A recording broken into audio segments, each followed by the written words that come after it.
우리는 하박국서를 통해 매우 중요한 진리를 깨닫게 됩니다. 그것은 우리 하나님께서 우리의 질문에 대답해 주시는 하나님이시라는 것입니다. 하박국서가 다른 예언서와 다른 점은, 다른 예언서들은 예언자가 하나님께로부터 일방적으로 그 예언의 내용을 계시받아 기록된 것입니다. 그러나 하박국서는 하박국이 하나님께 드린 질문에 대한 응답을 통해서 그 예언의 내용이 주어진 것입니다. 참된 신앙은 하나님께 질문합니다. 믿음은 이해를 추구하며 이해는 질문을 만들어내기 때문입니다. 아무 질문이 없는 것은 믿음이 없다는 것이요, 믿음이 없기에 기대도 없고 그리고 하나님께 대한 실망도 없습니다.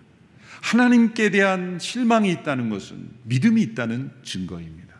하나님과 동행하는 성도들이 경험하는 것, 인생의 어느 한순간에 때로 우리의 삶이 뜻하는 바대로 원하는 대로 되지 않을 때 우리는 실망을 경험하게 되지만, 그 실망을 넘어서 역사하시는 하나님의 섭리를 깨닫는 성도는 바로 하나님께 그 모든 것을 가지고 나아가 질문하는 신앙입니다. 하박국은 그가 살았던 시대에 불의한 악들이 횡행하고 또 불법적인 지도자들이 세상을 통치하는 것 같은 그 시대, 과연 하나님이 이 모든 세상을 다스리고 계십니까? 라는 질문을 던졌습니다.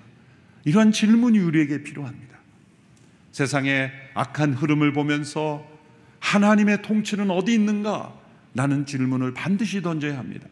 하나님은 그 질문에 응답하셨습니다. 하나님이 여전히 세상을 통치하고 계시다. 그리고 하나님은 이 세상의 악에 대하여 반드시 심판하실 것이다. 그리고 그 심판의 방법도 말씀해 주셨습니다. 바벨론을 통하여 유다 백성을 징벌할 것이다 말씀하셨습니다. 하박국은 유다 백성의 악에 대하여 심판하시는 하나님의 계획은 받아들일 수 있었지만 그 심판의 도구가 바벨론이라는 것은 받아들이기 어려웠습니다. 자신이 유다 백성이어서가 아니라 객관적으로 봐도 바벨론이 훨씬 더 악하고 잔인한 백성들이기 때문입니다. 그래서 하박국은 두 번째 질문을 하나님께 드린 것입니다. 어떻게 하나님께서 사용하시는 도구가 유다 백성들과 더 악한 민족일 수 있느냐? 악을 징벌할 때 선한 사람들을 일으켜서 개혁을 일으키고 세상을 순화시키는 그러한 응답이라고 한다면 하박국이 받아들일 수 있었을 겁니다. 그런데 더 악한 사람들이 세상을 지배하는 것 같은 그런 흐름은 뭔가 잘못된 것 아닙니까? 라는 그러한 의문을 던진 것입니다. 하나님 그 두 번째 질문에도 신실하게 응답하셨습니다. 그 대답의 내용이 하박국 2장의 내용들입니다. 오늘 본문 5절에서 20절까지가 바로 하나님의 응답입니다. 하나님께서는 이 내용을 통해서 바벨론의 악함을 열거하시며 그 악함에 대하여 반드시 심판하실 것을 말씀하십니다. 크게 5부분으로 나누어지는 이 저주와 심판의 내용을 보면 15구절에 이르는 이 구절 내용이 구절마다 바벨론의 악행에 대해 하나님께서 소상하게 정확하게 알고 계셨다는 것을 말씀합니다. 하나님은 모든 것을 다 알고 계십니다. 너무나 단순한 사실이지만 그것을 과연 우리가 믿고 사느냐는 별개의 문제입니다.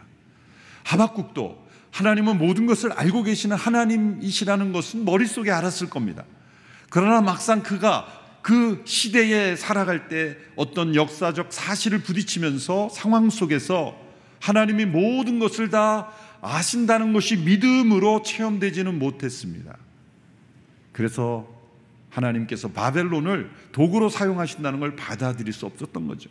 하나님께서 이 말씀을 통하여 바벨론이 어떤 악을 행했고 그들에게 어떤 벌을 행하실 것을 말씀하셨을 때 아마 하박국의 마음속에 있던 오해가 풀렸을 겁니다. 의문이 풀렸을 겁니다.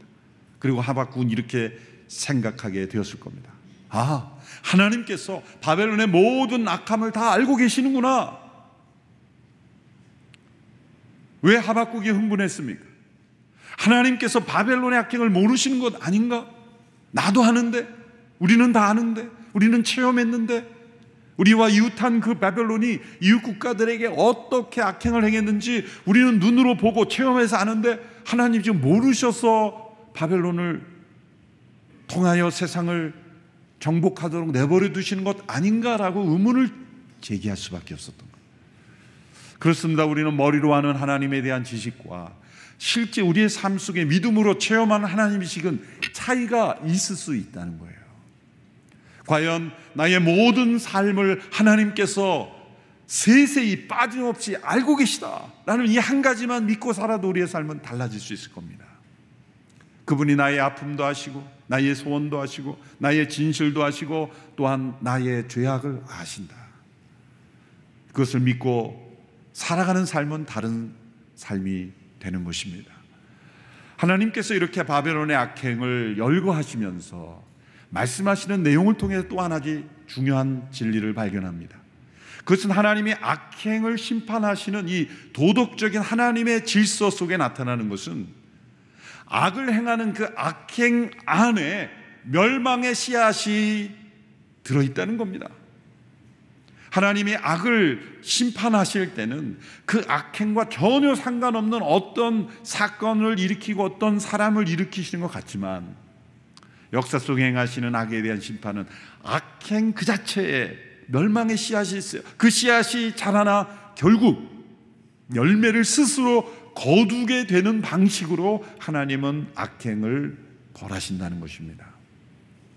갈라디아서 6장 7절 8절의 말씀을 우리는 기억해야 합니다. 우리 같이 한 목소리로 함께 읽어보겠습니다. 시작. 자기를 속이지 마십시오. 하나님은 결코 업신여김을 당하지 않으십니다.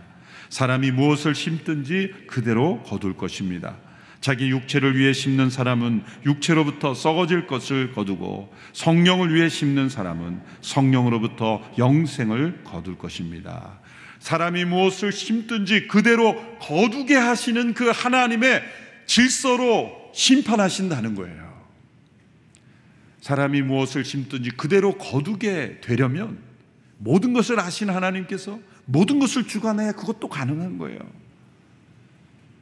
악을 심는 자는 그 악행 안에 그 멸망의 씨앗이 있어서 그것이 자라나 스스로 열매를 거두게 된다면 모든 것을 빠짐없이 그리고 전능하신 능력으로 통치하시는 하나님이 계셔야 그런 일도 가능한 거예요.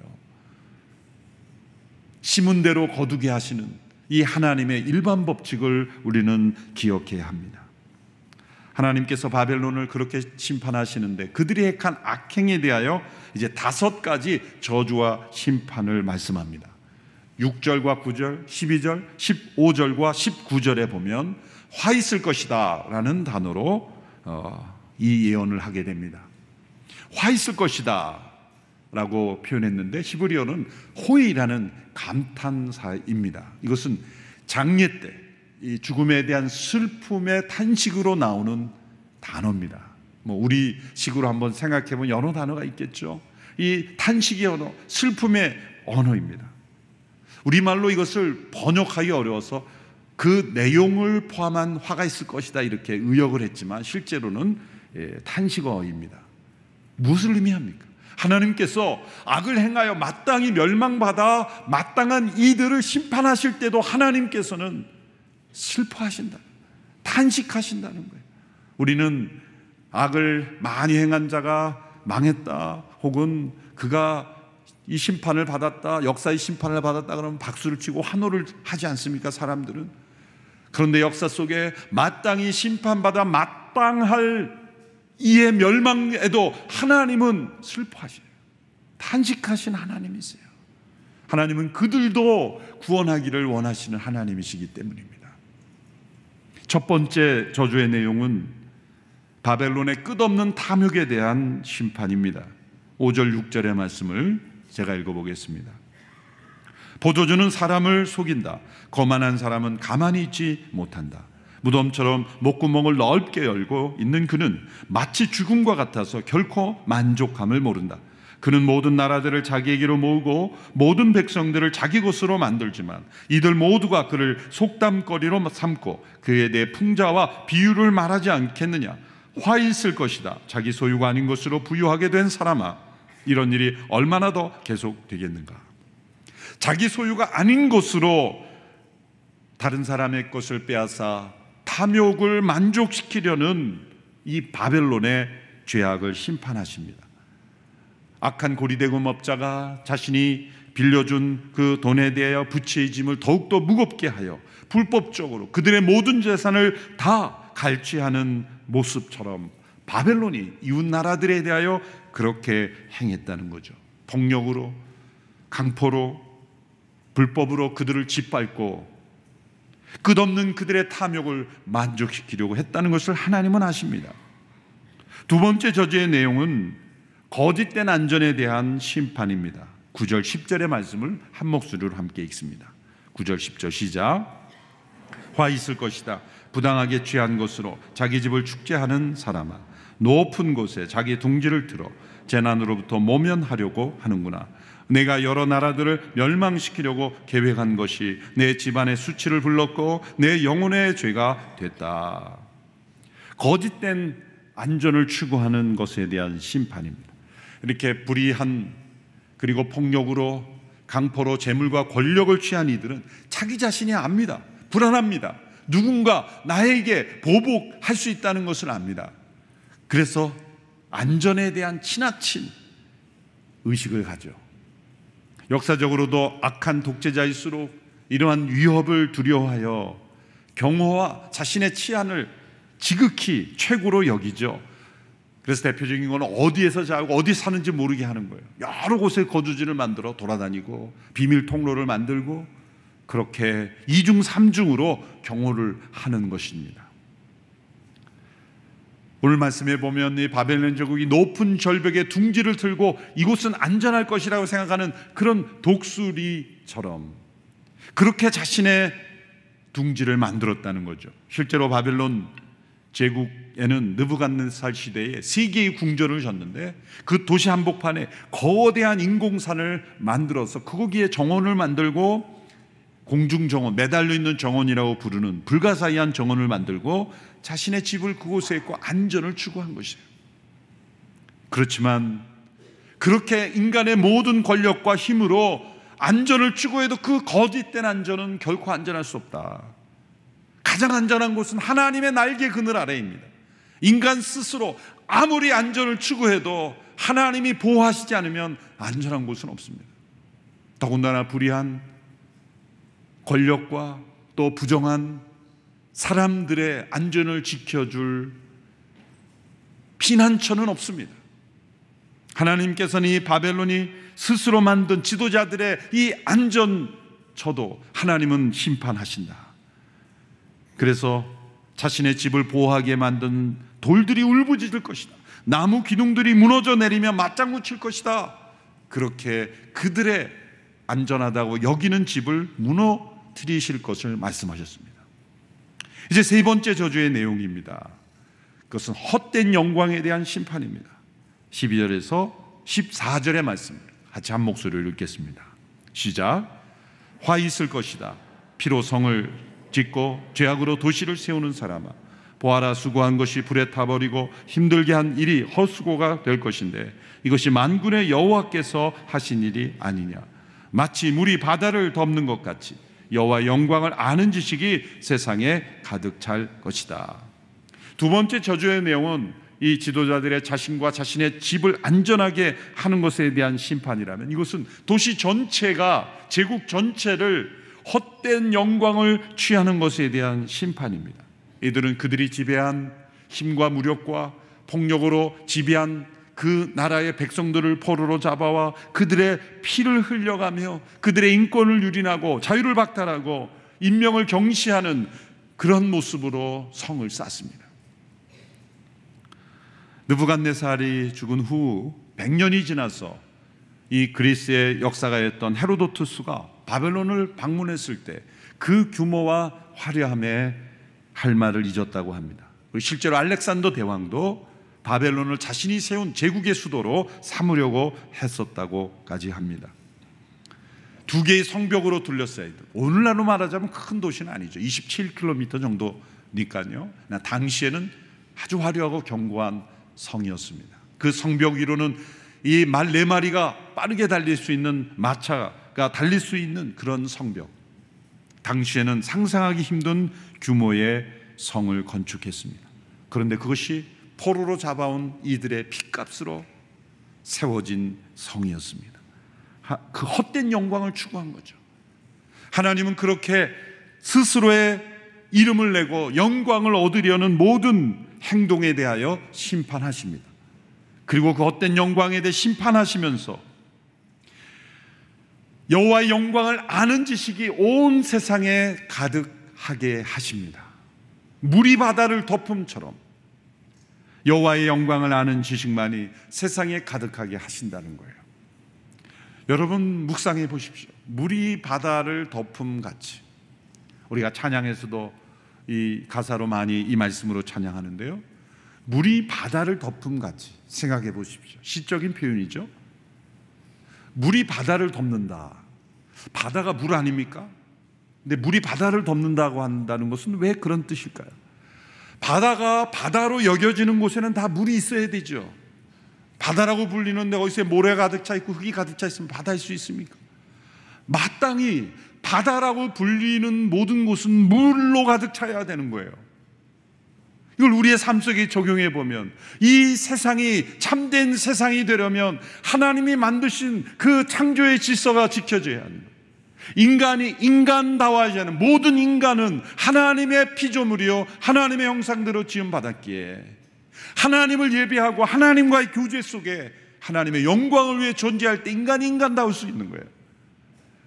물이 바다에 가득 차야 바다가 바다일 수 있듯이 모든 인간의 영혼 속에는 하나님의 영광이 나타나여 인간이 인간다울 수 있는 거예요.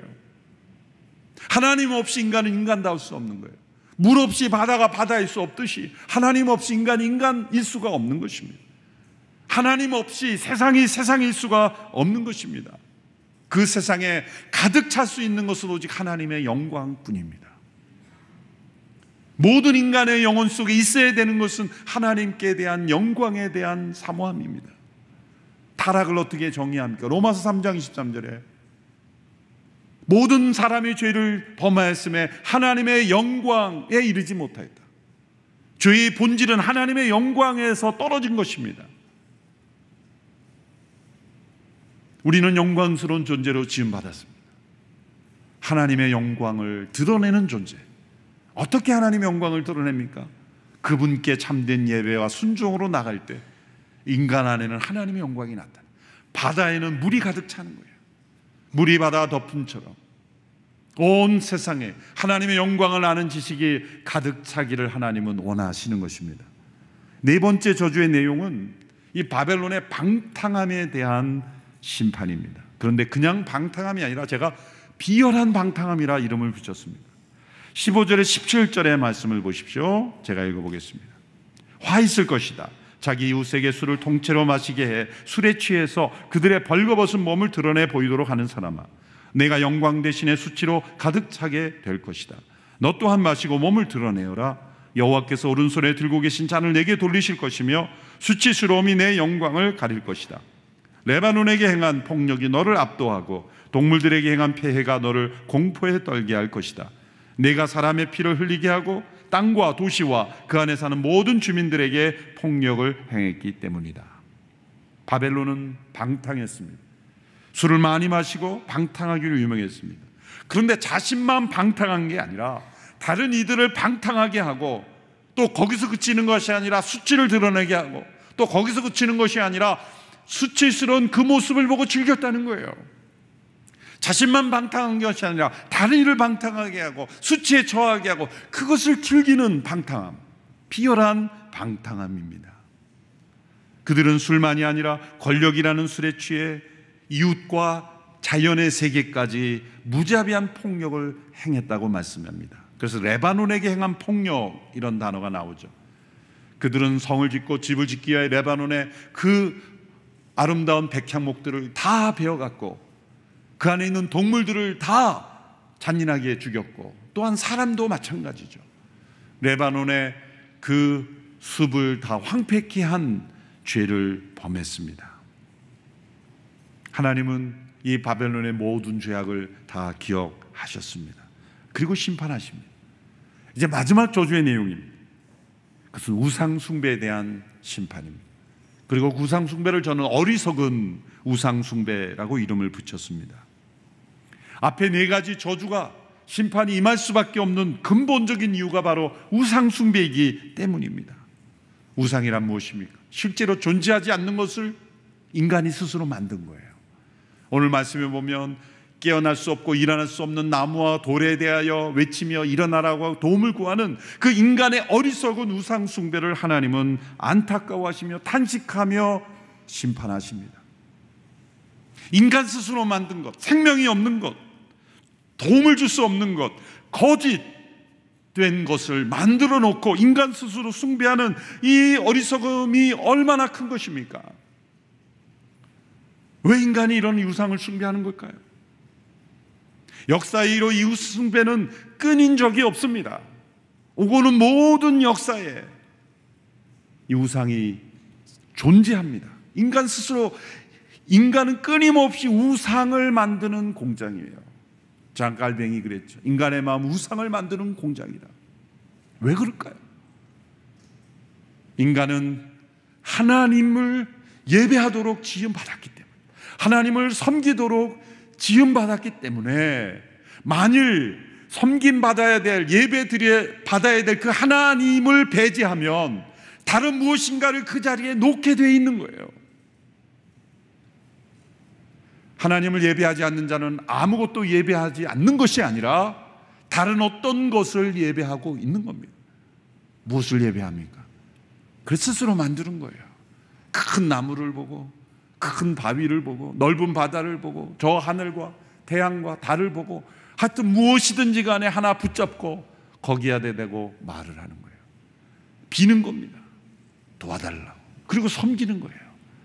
오늘 이런 최첨단 기술을 자랑하는 이런 과학기술 시대에도 첨단 과학기술 시설을 만들어 놓고 그 앞에 돼지머리를 따고 돼지머리에 도움을 구하는 이 인간의 어리석음이 어디서 오는 것일까요? 그것은 인간이 추락했기 때문에 일어나는 일이에요. 하나님의 영광을 바라고 하나님께 예배드려야 될 인간이 하나님께 대한 예배를 버리니까 우상을 섬기는 존재로 타락한 거예요. 파스칼은 방세에서 인간의 위대함을 어디서 발견할 수 있는가? 인간 스스로 느끼는 이 비참함에서 발견할 수 있다 그랬어요. 여러분, 이 세상에 존재하는 모든 생물들 가운데 인간만이 비참함을 경험합니다. 물론 다른 생물들도 불안과 두려움 이런 걸 경험하겠죠. 그러나 인간은 단지 불안과 그런 염려 정도가 아니에요. 비참이라는 걸 느껴요. 이 비참은 어디서 나오는 것일까요? 돼지가 내가 왜 이 돼지우리에 사느냐 비참함을 느낀 적이 있습니까? 그런 인간은 스스로를 비참하게 여겨요. 왜 그럴까요? 인간은 위대한 존재이기 때문에.